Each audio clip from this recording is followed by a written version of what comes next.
morning to the audience. We are relatively least known of all the people.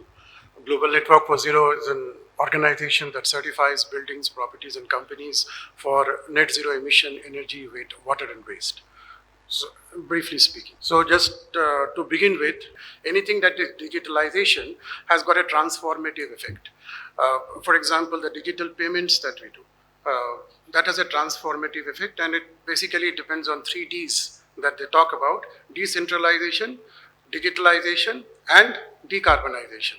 These three things are normally in the focus when you talk about a transformative effect of digitalization.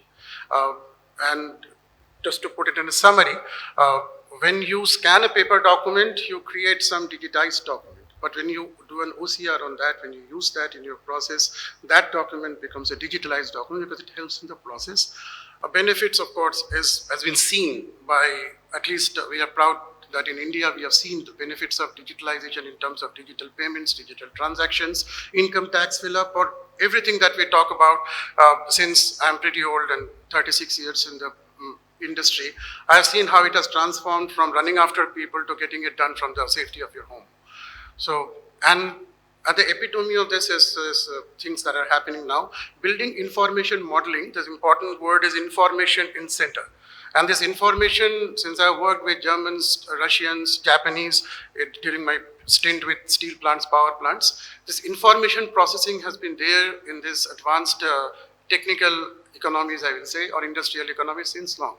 Even a Russian drawing that you read, that we used to read in early 90s, that had so much of information and repeated over time, you take from one sintering plant to another sintering plant, the information is transferred.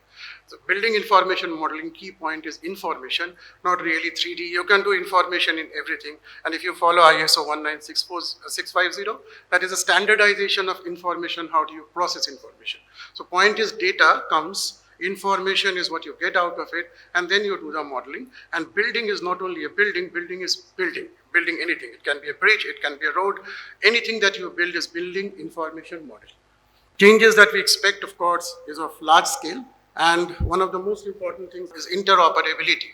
You cannot have a model that is used on one particular software by one particular agency with one particular license, and you cannot, when you're doing energy modeling, that software or that model doesn't talk with your building model. What you're getting out of pipelines, the pipeline software doesn't talk to your BIM. These are the things that, of course, when you have used BIM for some time, you realize that whatever is shown is not all that glossy. There is a lot of hard work, and there's a lot of manual intervention that comes in transferring data from one platform to another. So interoperability is something that the global standards like ISO 19650 and interoperability is the key when we go ahead with BIM and try to adopt it on mass scale. When we are talking about why BIM is not used by everybody because of these troubles that BIM faces. In India, it has been used, and we have got a net zero target. As I said, decentralization, digitalization, and decarbonization. So ultimately, everything has to be done to reduce the carbon footprint of our development. Already, India is on the right track of carbon intensity because we are a growing economy, so our carbon footprint is increasing. But carbon footprint per capita or per any index, GDP, etc., has been decreasing. And that's what the target is. Life cycle digitalization, when I see, it's about right from the days now when you get a piece of land and you have to select, there the geospatial techniques start. The digitalization of the land starts at that point to hydrogeological studies, hydrological studies, and to make it climate resilient, to know the flood levels right in the beginning, to make a property so resilient that in ITC, almost all new projects are subjected to that rigor, so that in future, for next 50 years, it will not be flooded. In next 50 years, there will be no earthquake or storm that can affect that project. So that is how you build a climate resilient project. First is, of course, safety that we talk about, and this is not only wearing a helmet. This safety is about, I will say, individual safety, emotional safety, psychological safety, all kinds of safety that you get in a society. When you walk out in the night in a street, you should be feeling safe, even that safety. In this entire area, digitalization has got a major role to play. CCTV cameras are one great example, which has ensured safety across many properties on Indian streets. Warning in advance, that is one of the roles of digitalization. Before the danger happens, how do you warn in advance? That is one of the things that can ensure safety. Not that once it happens then you analyze through CCTV camera. No. How do you use intelligence to understand right in the beginning that this is going to happen? Like leftover objects, for example, in the CCTV camera. When you know there's a leftover object which can be a bomb, you detect that and identify that early.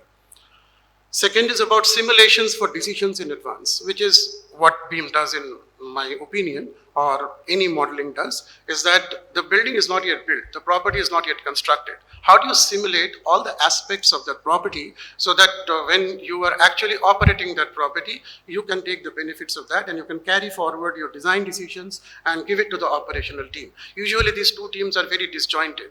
The project team, or the design team, project team, facility management team is how we categorize them. But actually it's one seamless activity. If a design team does a mistake, facility management team suffer. If facility management team does not know what was the design intent, they cannot manage the property well. So how do you simulate everything in advance is one of the important things where digital twins of course comes in. Digital twins is a term which I am afraid is used very loosely nowadays, just to create a 3D model of anything. If you don't integrate actual real-time data into that through things from BMS, through things from IoT, then in an operational building that digital twin is not very effective. You have to integrate process data, actual data in real time, finally, and your BIM model should be capable of integrating that. If it doesn't do, then digital twin by definition of IEC doesn't come into that digital twin category. Compliances and inspections is a part of everyday life, and with time, of course, this is increasing. The compliances and inspections are increasing. There also digitalization helps a lot. Sustainability, and there I want to talk about digital tools which are used in design phase, because in all the journey of digitalization, these tools come into picture. The essence of the presentation is that you use it for design, use it during construction, and of course you can use it during operation. But if it is not well designed, using digital tools, if it is not well constructed, conserving all the resources that you can during construction, especially in a rapidly growing economy like ours, construction phase becomes the most important phase where you can apply the sustainability principles using digitalizations. And resilience, of course, there is a saying from Ramakrishna Paramhans that if you don't tolerate, if you can't sustain, then you'll be destroyed. Je shoy she roy, je na shoy, ta na shoy. You totally get destroyed if you cannot tolerate. And that is where the resilience in all the infrastructure comes from.